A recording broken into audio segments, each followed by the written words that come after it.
नमस्कार, मैं हूं दीपक चौरसिया। हमारी इस खास पेशकश में आपका स्वागत है। नरेंद्र मोदी सरकार अपने 3 साल पूरे करने जा रही है। इन 3 साल में मोदी सरकार ने क्या कमाल किए, उनके मिनिस्टर्स ने क्या धमाल किए, सरकार के तमाम मंत्रियों से हम इस कार्यक्रम के अंदर खास बातचीत करेंगे, ये जानने के लिए कि उनके मंत्रालय ने देश की जनता के लिए क्या किया। लेकिन नंबर हम नहीं देंगे, क्योंकि ये काम आपका है। आप जज करेंगे मंत्री जी को सुनकर कि उन्होंने आपके लिए अपने मंत्रालय से जो कदम उठाए हैं वो आपके लिए कितने कारगर साबित हुए हैं। ऐसा ही एक मंत्रालय है खाद्य और उपभोक्ता मामलों का मंत्रालय, जिसमें देश के वरिष्ठतम नेताओं में से एक श्री रामविलास पासवान संभाल रहे हैं, उसके मंत्री हैं। पासवान जी हमारे साथ है। पासवान जी, आपका बहुत बहुत स्वागत है इंडिया न्यूज में। बहुत बहुत धन्यवाद। सबसे पहले मैं जानना चाहूंगा कि आप कई दशक से राजनीति में, लगभग 4 दशक हो गए आपको कि आपने कैबिनेट के अंदर अनुभव लिया, विभिन्न प्रधानमंत्रियों के साथ काम किया, कोलिशन की पॉलिटिक्स का दौर था जब आप आए। शख्स हो गए आपको कि आपने कैबिनेट के अंदर अनुभव लिया, विभिन्न प्रधानमंत्रियों के साथ काम किया, कोलिशन की पॉलिटिक्स का दौर था जब आप आए। आपको बाकी प्रधानमंत्री और नरेंद्र मोदी जी में क्या डिफरेंस लगता है? 3 साल अब काम करते हुए आपको साथ में हो गए। देखिए, सबसे बड़ा डिफरेंस है कि नरेंद्र मोदी मीन्स वर्क, और उन्होंने जिस तरीके से पिछले 3 साल में मेहनत किया है और देश के लिए, और उनके साथ साथ उन्होंने जो उनकी टीम है उसको उन्होंने जो प्रेरणा दिया है वो अद्भुत है। प्रधानमंत्री सब रहे हैं, और मैं किसी प्रधानमंत्री के अंदर में काम किया हूं तो मैं किसी का शिकायत तो नहीं कर सकता हूं, लेकिन जो है सबसे जो बड़ी विशेषता इनका है कि वर्क के प्रति जो कमिटमेंट है। पासवान जी, आपके पास वो मंत्रालय है जो कंज्यूमर से जुड़ा हुआ है, और दुनिया पूरे देश पर इसलिए नजरें लगाए हुए हैं कि हमारे यहाँ 125 करोड़ लोग हैं, और इतने सारे कंज्यूमर शायद दुनिया में किसी भी देश के अंदर नहीं है। अमेरिका में भी नहीं है, चाइना में भी इतनी बड़ी ग्रोइंग कम्युनिटी नहीं है। कंज्यूमर के प्रोटेक्शन के लिए सबसे जरूरी ये होता है कि उसको उसके राइट्स मिले। आपने कई राइट्स पर बात की है। सबसे पहले अगर हम बात करें सर्विस चार्ज पर, आपने सर्विस चार्ज के बारे में कुछ डायरेक्शंस की बात कही थी, लेकिन लोग अभी भी सर्विस चार्ज होटल्स में ले रहे हैं, चाहे बड़ा होटल हो। बड़े होटलों में ज्यादातर मीडियम लेवल के और छोटे लेवल के ऐसे रेस्टोरेंट जिसमें मिडिल क्लास से लेके अपर मिडिल क्लास, अमीर क्लास खाना खाने जाता है। बिल्कुल। देखिए, हमारा जो मेन काम है वो है कंज्यूमर को जागृति करना, उनमें जागृति लाना, अवेकनिंग्स करना, और ये हम टॉप प्रायोरिटी पर देते हैं। चूंकि हम मान करके चलते हैं कि सारा चीज कानून बनाने से ही नहीं होता है। यदि हमने कानून बना दिया तो उसका मिसयूज भी बहुत हो जाता है, और जिसको जंगल पुलिस राज कहते हैं। तो इसलिए जो सर्विस चार्ज का मामला है, सर्विस चार्ज दुनिया में कहीं भी नहीं है, और यदि है तो ऑप्शनल है। और हमारे यहाँ भी सर्विस चार्ज जो है वो स्वैच्छिक है, वो मैंडेटरी नहीं है। आप उसको जोर जबरदस्ती नहीं कर सकते हैं कि तुमको सर्विस चार्ज देना ही है। तो हमने 2 ही लाइन कहा। हमने कहा कि जो सर्विस चार्ज है वो मैंडेटरी है, ये मैंडेटरी नहीं है, ये ऑप्शनल है। और दूसरा हमने कहा यदि तुमको लेना है तो ले करके जो देते हो, बिल देते हो, उसके नीचे में सर्विस चार्ज लिख दो, और जिसको जितना सर्विस चार्ज देना होगा वो सर्विस अपना टिप्स क्या कहते हैं दे देगा। सर्विस चार्ज हम ये मान करके अभी तक लोग चलते हैं कि जो आप दाम रखते हो, एमआरपी रखते हो, किसी चीज का मूल्य रखते हो कि 700 रुपये सूप होगा, इतना रुपये में ये होगा, ये मान करके चलते हैं लोग कि उसमें आप सर्विस क्या कहते हैं कि इंक्लूड है, कि आप सब लोग भी इस बात को क्या कहते हैं कि बतलाइए कंज्यूमर्स को कि ये उनका क्या कहते हैं कि अधिकार है कि वो दे या नहीं दे, ये दे या नहीं दे। दूसरा जो महत्वपूर्ण बात है वो पानी को लेकर है।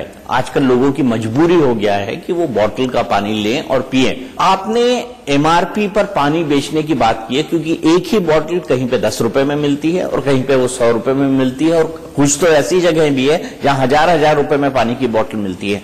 आपने इसके लिए कहा कि सभी जगह बोतल का रेट समान होना चाहिए, लेकिन अभी तक कहीं पे भी इंप्लीमेंट नहीं हुआ। इसके इंप्लीमेंटेशन के लिए आप क्या करें? देखिए, सबसे बड़ी बात है, एक तो ड्यूअल एमआरपी का मामला है कि बहुत जगह पर एक ही बोतल है, उसका एक दाम रहता है, और रेस्टोरेंट के भीतर चले जाइए, सिनेमा हॉल के भीतर चले जाइए, स्टेडियम के भीतर चले जाइए, उनका दाम क्या कहते हैं कि 2 गुना 3 गुना 4 गुना क्या कहते हैं कि हो जाता है। तो ये गलत है, कानूनी अपराध है। एक प्रोडक्ट्स का एक ही क्या कहते हैं सेम चीज का दाम होना चाहिए, सेम एमआरपी क्या कहते हैं कि होना चाहिए। हमने कहा कि जो भी दाम हो एक दाम हो, एमआरपी एक हो और जो भीतर में हो वो बाहर में हो। ये कंज्यूमर को अधिकार है कि वो कंज्यूमर कोर्ट में जाए और उसको वहां से क्या कहते हैं कि न्याय मिलेगा। लेकिन सरकार की ये जिम्मेदारी है कि अगर ये कानून है तो इस कानून को इंप्लीमेंट कराए। लोग कानून तोड़ते हैं, ये तय बात है, लेकिन कितनी सख्ती हम करते हैं उसके आधार पर चलते हैं। मैं एग्जाम्पल आपको देता हूं, देश भर के सिनेमा हॉल वो बहुत ज्यादा एमआरपी पे पानी बेचते हैं। क्या ऐसा कोई गाइडलाइन होना चाहिए या ऐसा कोई कानून होना चाहिए, नए ढंग से बनना चाहिए, क्योंकि पानी अब एक नेसेसिटी है, पानी जिंदगी के लिए नेसेसिटी है, जिससे ये प्रैक्टिस बंद हो सके। बिल्कुल, जो नया हमारा देखिए, जो हमारा भी कंज्यूमर प्रोटेक्शन एक्ट है वो 1986 का है, 1986 का है। 31 साल हो गए हैं और 31 साल में जो है पूरा का पूरा मार्केट का सिनेरियो जो है चेंज हो गया है। तो जो नया प्रोटेक्शन क्या कहते हैं कि जो बिल हमने पेश किया है पार्लियामेंट में, उस बिल में हमने इस बात को क्या कहते हैं कि हमने प्रावधान इस बात की रखा है जो बात आप कह रहे हैं। तो नया बिल जो है सो 1 महीना पहले हमने बना करके लॉ मिनिस्ट्री के पास में जो है भेज दिया है और उनसे लगे हुए हैं। आज भी रविशंकर प्रसाद जी से हमारी बातचीत क्या कहते हैं कि हुई है लॉ मिनिस्टर से, और उन्होंने कहा कि हम इसको जल्द ही सोमवार तक क्लियर कर देंगे। तो जो ही क्लियर हो जाता है तो कैबिनेट में चला जाएगा और कैबिनेट में जो ही गया, चूंकि जीओएम में गया हुआ है, अरुण जेटली साहब उसके अध्यक्ष थे, तो जीओ ग्रुप ऑफ मिनिस्टर में से पास हो चुका है। तो हमको लगता है कैबिनेट में ज्यादा उसमें क्या कहते हैं कि कोई नहीं होना चाहिए इफ एंड बट, और जो ही कैबिनेट से निकलेगा तो अगला पार्लियामेंट के सेशन में ले आएंगे। और चूंकि नॉन कंट्रोवर्शियल है और उसमें सब पार्टी के लोगों की ही वही राय है, और बल्कि जो बिल हम ला रहे हैं उसमें तो बहुत लोग हार्ड कहेंगे कि इसको और मजबूत करो, इसलिए कि अब सेलिब्रिटीज का मामला है। तो जो स्टैंडिंग कमेटी ने अपने रिपोर्ट में कहा है कि सेलिब्रिटीज को जेल भी होना चाहिए, जुर्माना भी क्या कहते हैं कि होना चाहिए। आपने रिकमेंड किया है क्या? वो स्टैंडिंग कमेटी ने तो कर दिया, लेकिन क्या आपने रिकमेंड किया है कि भ्रामक विज्ञापन पर सेलिब्रिटी को सजा होनी चाहिए? नहीं, हमारा देखिए उसमें तीन फैक्टर, हमने उसमें सेलिब्रिटीज को जेल को हमने नहीं कहा है। जेल उसको हमने कहा कि ये ठीक नहीं है, जेल नहीं है, क्योंकि जो सेलिब्रिटीज का काम किया है, जो सबसे बड़ा मेन फैक्टर्स है, जो सामान बनाता है, तो जो प्रोड्यूस करता है प्रोड्यूसर है, तो उसकी जवाबदेही ये है कि आप जो सामान गिलास में, यदि आप गिलास में पानी है तो उसमें जो कंटेंट्स है उसी को लिखो। कार का इंजन है जो है उसी को लिखो, और यदि ऊपर में आपने कुछ लिखा और भीतर में आप कुछ लिखे हो तो ये क्या कहते हैं कि अनफेयर ट्रेड प्रैक्टिस है, और उसके अंतर्गत क्या कहते हैं कि आपको क्या कहते हैं कि सजा होगी। और उसमें यदि खाने का जो मिलावट जैसी चीज है उसमें यदि मान लेते हैं गलती पाई जाएगी तो उसमें तो आजीवन कारावास तक का भी सजा है और भी कड़ा से कड़ा सजा हो सकता है। बड़ा सवाल है मिलावटी चीजों का। जैसे अगर आप जाएंगे किसी दुकान पे जाएंगे, बोलेंगे 500 किलो पनीर, तो वो आपको तुरंत निकाल के दे देगा। 500 किलो रातों रात उसने कहां से प्रोड्यूस कर लिया पता नहीं। सिंथेटिक मिल्क मिलता है, मिलावटी मिठाइयां मिलती हैं, खासकर शादी के वक्त, समारोह के वक्त। तो अब अगर खाना मिलावटी होगा या खाने के अंदर किसी तरह का ऐसा तत्व होगा जो आपकी सेहत को नुकसान पहुंचाए, तो अभी तो सजा बहुत कम है, बेल भी बड़ी आसानी से मिल जाती है। अब नई सजा क्या होगी? देखिए, हमने एफएसएसआई के चेयरमैन को बुलाया था, चूंकि ये मामला ये मुख्य रूप से जो है हेल्थ डिपार्टमेंट से क्या कहते हैं कि स्वास्थ्य मंत्रालय से संबंधित है।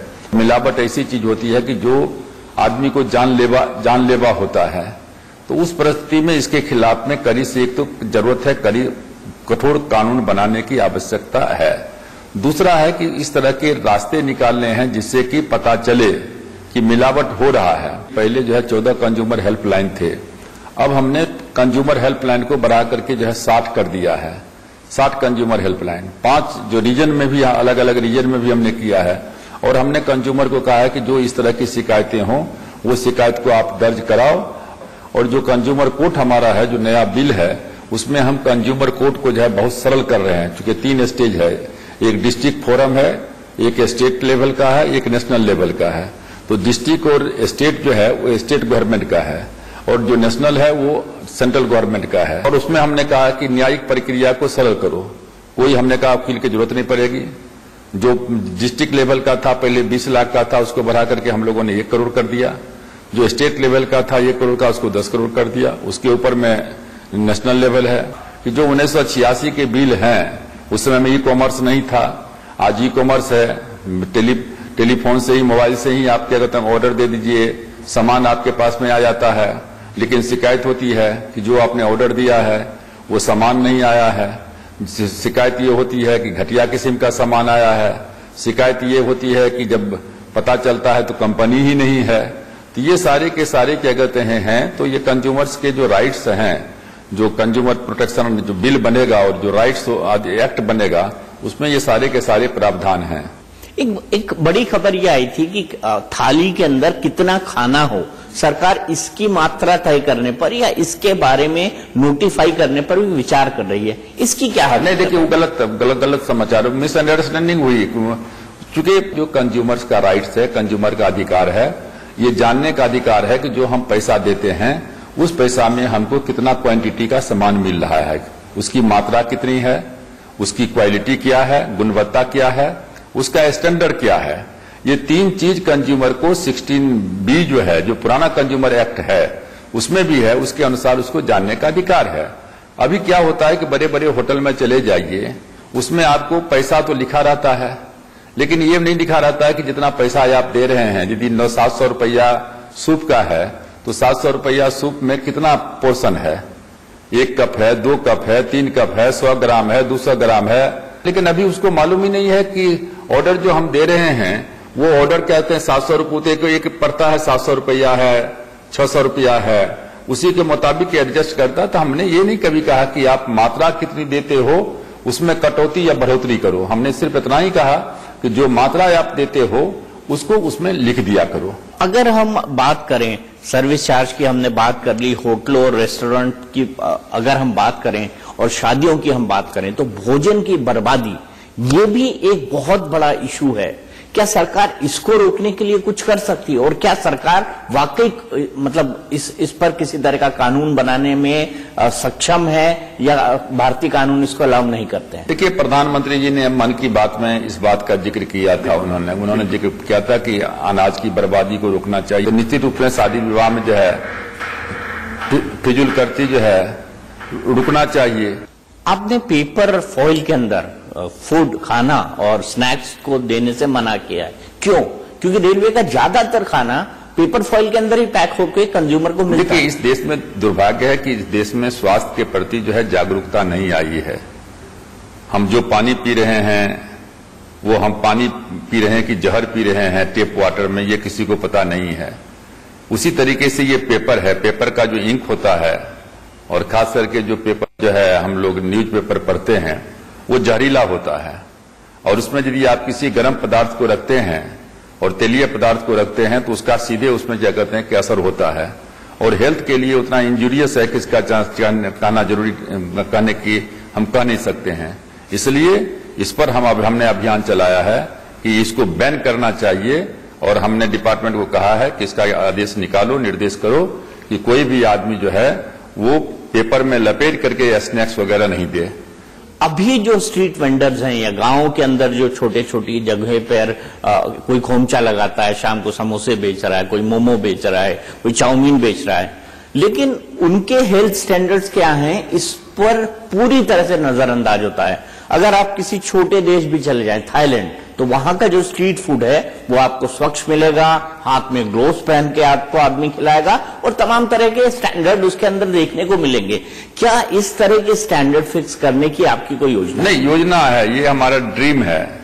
योजना तो भी हम नहीं कर सकते हैं क्योंकि योजना में तो एक डेडलाइन टाइम आपको फिक्स करना पड़ेगा कि जो उसमें लगे हुए हैं, जितने जो काम में लगे हुए हैं वेंडर्स लोग हैं, ये सारे के सारे गरीब परिवार के हैं। तो उनको ये ऐसा भी नहीं हम कुछ करना चाहिए कि वो बेरोजगार हो जाएं। हम आप लोगों से भी राय लेते हैं और लोगों से भी राय लेते हैं, अपने अनुभव का भी इस्तेमाल करते हैं।